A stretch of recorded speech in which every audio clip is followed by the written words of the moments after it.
Ma mission TV, le miroir du monde.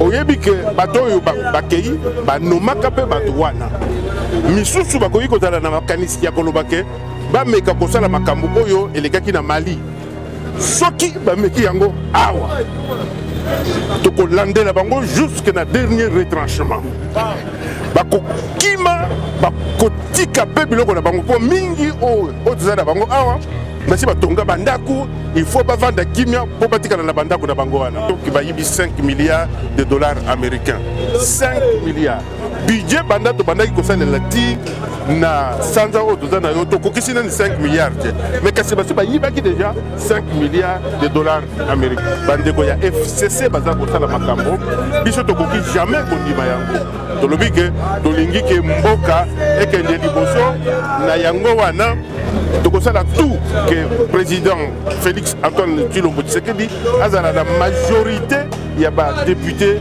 tokaka o boye pona kolia non biso to lia mabumu comme minene et puis mabumu oyo mama evimbeli ya wate evimbeli libanda ya mboka mais awa tozako ya kobunda pona bato bazangi mabumu loko na bino po bino pe boza mabuke non bakoki kosala coup d'état lokola désordre ezali tozali kolandela ezala ba militaire ezala ba policier tozali kolandela bango pas par pas.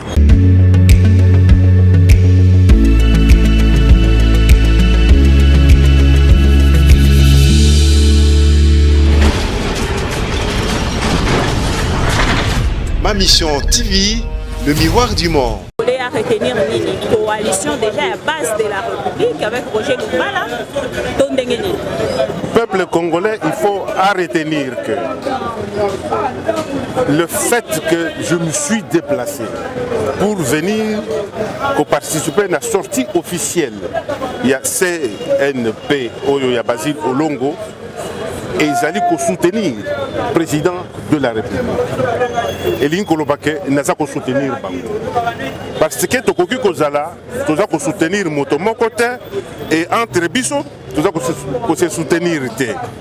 Ce qui fait que nous devons aussi encourager la plateforme Moussous Ebima, la parti politique Moussous Ebima, nous surtout ezala na combo ya président de la République parce que nous devons changer. Le peuple congolais veut changer.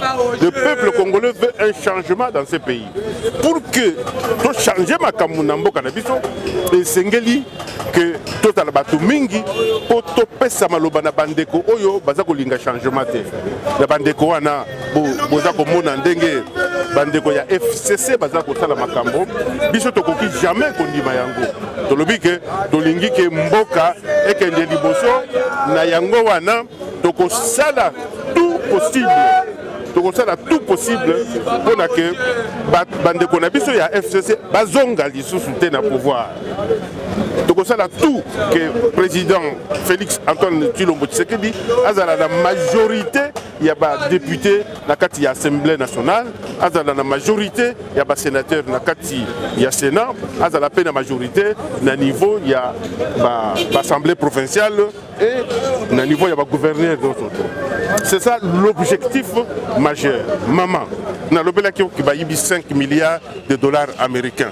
5 milliards.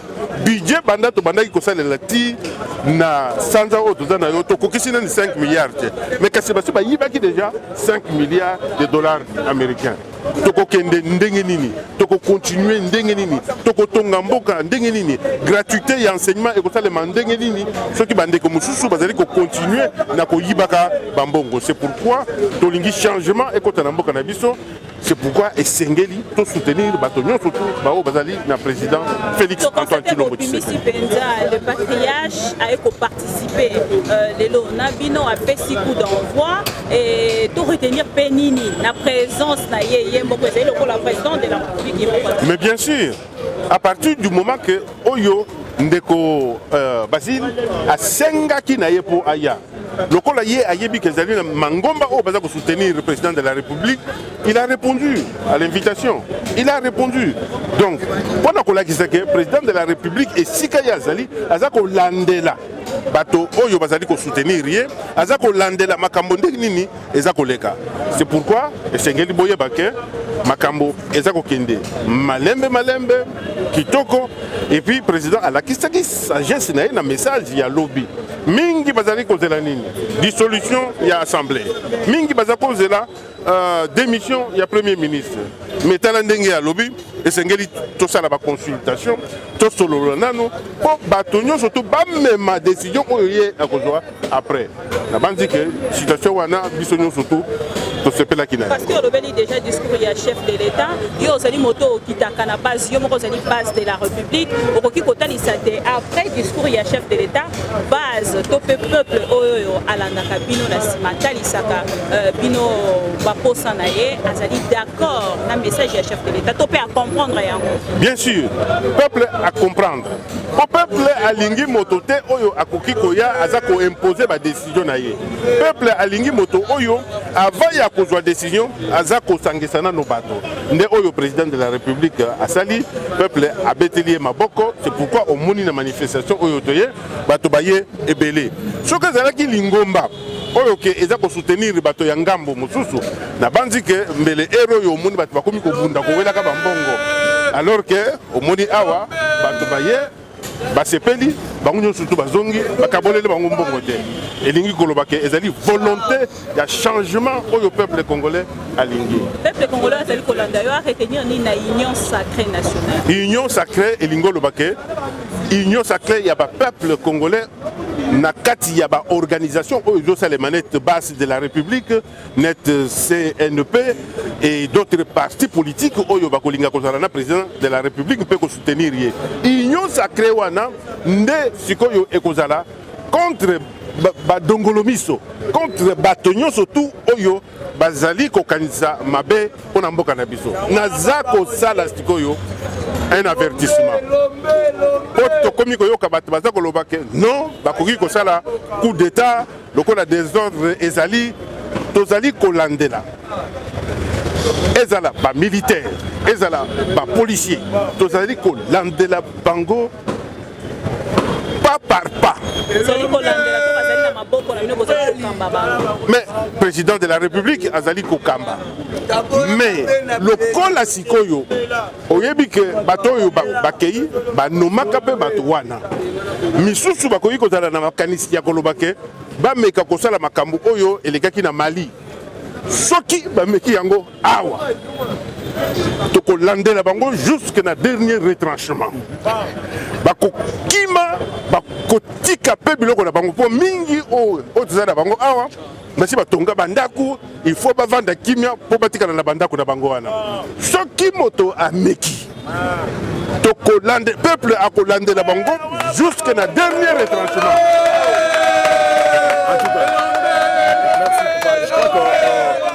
Motuna mibale mais amukuse ya liboso ezaki bangumo tozomona d'abord par rapport ya kosangana na bino ndenge bozo sangana pour soutenir le chef de l'État. Est-ce que ça pour na ba gâteau te bozo kende koluka gâteau te pembeni ya chef de l'État? Première question yangwana. Deuxième question tu koloba ke non bozo sangana po ke non na kati ya FCC ata mutu moko ta zonga na bokonzi. Mais je rejoins la question moko la dame Bibika Pinga posaki na kati ya plateau concernant que non na kati ya FCC est-ce que batu nyonso tout bazaka kama be o il faut ba boka ba libanda est-ce que na kati ya FCC ça peut na mutu moko ba ko récupérer te pour na ko travailler pe na chef de l'État kaka bino ba o bozalaka liboso bino ba o komi siko lelo ko soutenir président de bino kaka batika bino bozalaka pe na chef de l'État moto oyo amoni ke ye akoki kosala na mokonzi ya mboka esengeli alongwa sikoyo na lingomba ya mabe esengeli sikoyo alongwa na lingomba ya mabe po aya kosalela mboka sikoyo tango zoloba ke tozokende luka gato tala libumu na ngai tala libumu na ngai na sinale na tondi sikoyo nakende luka susu gato ndenge nini munganga sa alobelanga ke oliaka lisusu te sikoyo etikali mpo na yo po yo oza na libumu te bino nde bato boza koluka bagato biso tolukaka susu gato te tokoma kosalela bino po bovimba mpe mabumu lokola biso toza nango Et c'est ngali que tout baye baka que combat au biso tozali kosala biso ba Roger Lumbala au tout sacrifier ba vie na biso pour le peuple congolais. Ezali limité na libumuté, ezali limité na ba gâteau. Pour ce qu'on t'a dit malamu. Mingi baza awa soki ba fongoli kaka nzela boyoke akende France. Na banzi Congo mobimba batu bakubima pa no kende France. Mais biso tokenda France tozongi. Tokenda tozongi. Tozongi pona koya kosala etumba pona mboka na biso. Tozongi pona kolia te po sika tozalaki kolia. Mais okoyoka motonyo tokaka oh boye pona kolia. Non. Biso tolia. Mabumu ekoma minene. Et puis mabumu oyo mama evimbeli awate. Evimbeli libanda ya mboka. Mais awa toza koya kobunda pona bato bazangi mabumu lokola bino. Alors merci beaucoup président pour te libérer yo ezala qui activité na yote pona kosuki sana likambo yo lobby bozali koluka pona maboute admettons que lelo ndeke président de la République a pesi le boko yo participer te ndeko basi lolongo a participer te na kati ya yiba consultation pour réagir ndeke non yende muto akotala bato nini oyo ya kotala na bango objectif na ye siko ezalini nga ndenge naza boye naza na ba député te soki abengisi nga toke kosolola na ye soki abengisi nga te akoki kozala abengisi nga te po naza na ba député te po na ngonga oyo ye aza na objectif ya nini ya kozala na majorité na parlement donc akobengisa bato oyo baza na majorité donc mais akoki pe kobengisa nga comme akoki kobengisa ngai te akoki pe kobengisa nga mpona kende kopesa kaka makanisi nakepe na pesi makanisi epi na zongi wana ezali makambo ya kobundela te nde yango wana bakongolais esengeli bayeba ke bato nyonso babundaka mpona kolia kaka te misusu bakoki koya babundi kaka mpona peuple congolais. Alors le peuple wana il faut reconnaître bangonga misusu ke bato babundelaka ye nazoka exemple moko Mobutu c'est Kukumwendu Wazabanga na mboka oyo asali 7 ans il y a conférence nationale souveraine na ba politicien 7 ans Musée Laurent Désiré Kabila asali 7 mois Mobutu asali nini Akimi esengeli boye bake biso toyebi esika nini politique soki les bandits awa ekoki kosuka awa esika nini esengeli pe ko forcer mutu pa moto ndenge toza boye l'homme c'est un animal soko tiki kaka moto okomona awa bato bakomi kokata na mitu l'homme c'est un animal bakomi kokata na mitu bakomi osala nyonso tu wana mais soki loi ezali bato bako respecter yango. Merci beaucoup alors, maman. Merci mais ndenge moneli déjà to komi ya pipo lobi boye ba kesike bandarane esike suka to komi wa tokomi sika oyo na tango ya peuple congolais il faut agir. Balobaka ndenge nini chaque peuple mérite ses dirigeants.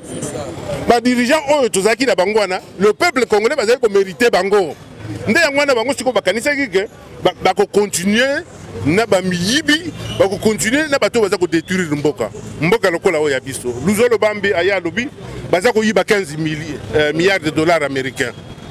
Joseph Kabila Kabange a su dossier à Tchénanini. Et Ninkolobanine a cautionné, va continuer à yiba. A cautionné. Alors que Sika Oyo, au moni batuboni baza déjà na boloko. Miyibi baza na boloko sikoyo. Nde o biso tolingi hein. Po tolingi ba foutu salaire. Au sel nango makam. Metala. Okomona mutu abimi azokabula basaka baloso azokabula biloko belé azotonga banini salaire nini oyo yo za nango oyo ekoki ko permettre osala ka biloko wana muyibi tolingi bakanga kabango po muyibi il faut soka na prison po mbongo o baza retenir les citoyens de cette république se mettent maintenant ensemble groupement par groupement, coalition par coalition, de plateforme par plateforme autour du président de la République pour barrer la route à tous les compatriotes congolais qui ont détruit ce pays pendant plusieurs années et qui pensent qu'ils peuvent continuer encore à les détruire. La CNP est une coalition de partis politiques, des associations. Les gens sont autour de M. Basile Olongo, son Excellence M. Basile Olongo, que moi j'ai connu à l'époque, et je l'encourage d'avancer, je l'encourage de pouvoir soutenir le président de la République. Et de notre côté, vous connaissez très bien la base de la République, qui a pour objectif de soutenir le président de la République. Et je suis convaincu que demain, tous les compatriotes congolais seront avec le président de la République et la République va progresser. À travers cette occasion, quels sont les messages que vous allez lancer à vos partenaires, naturellement, du débat, ça veut dire FCC, qui sont en train aussi de se préparer à leur côté pour faire une riposte, à l'occurrence du message adressé par le président de la République. Mais ça, c'est un jeu politique. Nous ne pouvons pas les empêcher de ne pas répondre au président de la République. C'est ce qui prouve à suffisance aujourd'hui que la coalition FCC Cash n'existe plus. Bon, maintenant, le président de la République, comme il l'a bien dit, il faut une union sacrée des citoyens congolais qui vont répondre aux besoins des citoyens congolais. Donc à partir de ce moment-là, vous ne pouvez plus craindre que le compatriote congolais du FCC s'organise pour répondre au président de la République.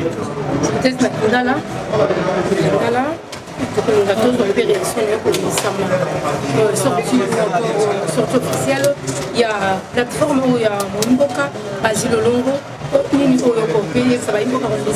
présence dans le cadre de Nandimi pour répondre à l'invitation, il y a Ndekonangai Basile Olongo, parce que Yépe Ayaki n'a sorti la base de la République. Donc à partir de ce moment-là, ils allaient devoir y a réciprocité. Ndengi balobakana lopoto.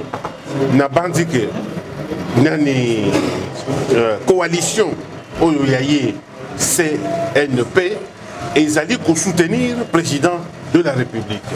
Biso base de la République, nous allons soutenir le président de la République. Et Sengeli Tozala Elongo pour empêcher Motonio surtout. Oyo, azali na makanisi mabe pona mboka na biso. Oyebi ke bayibi mbongo mingi 5 milliards de dollars américains. Ba misusu ba bomi je kamine.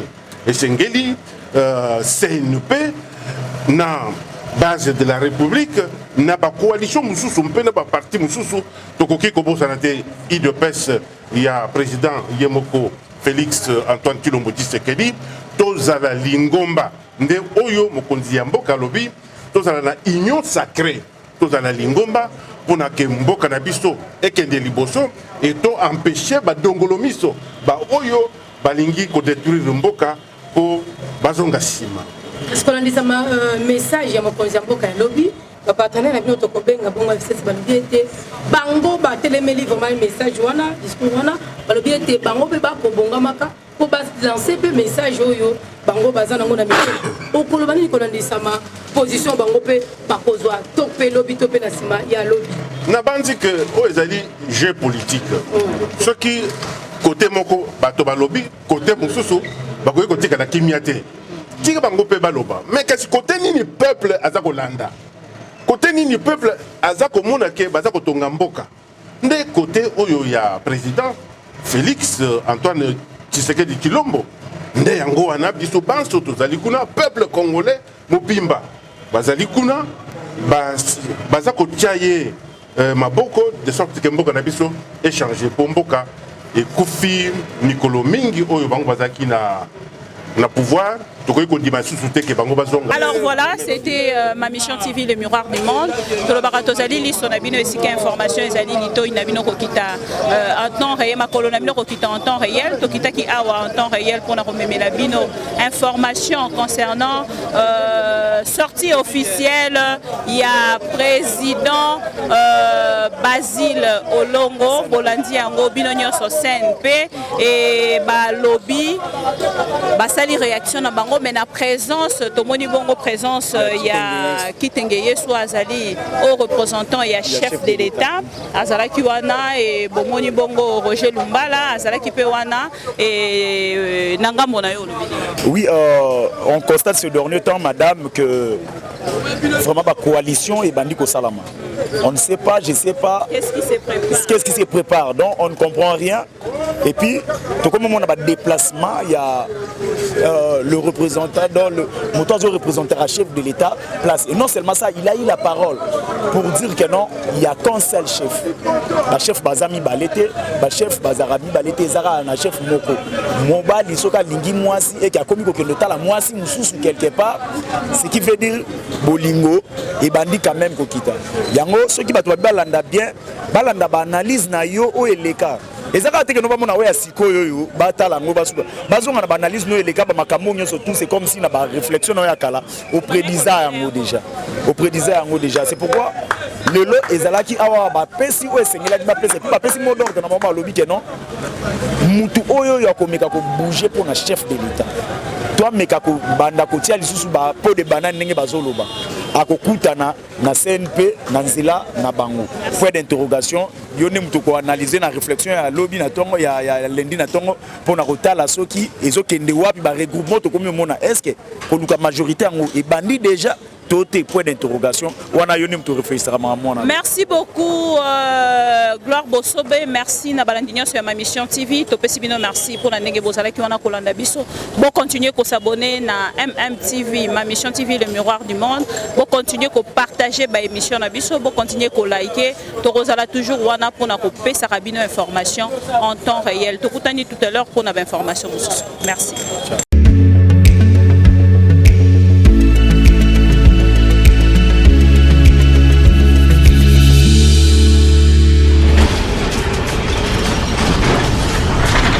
Ma mission TV, le miroir du monde.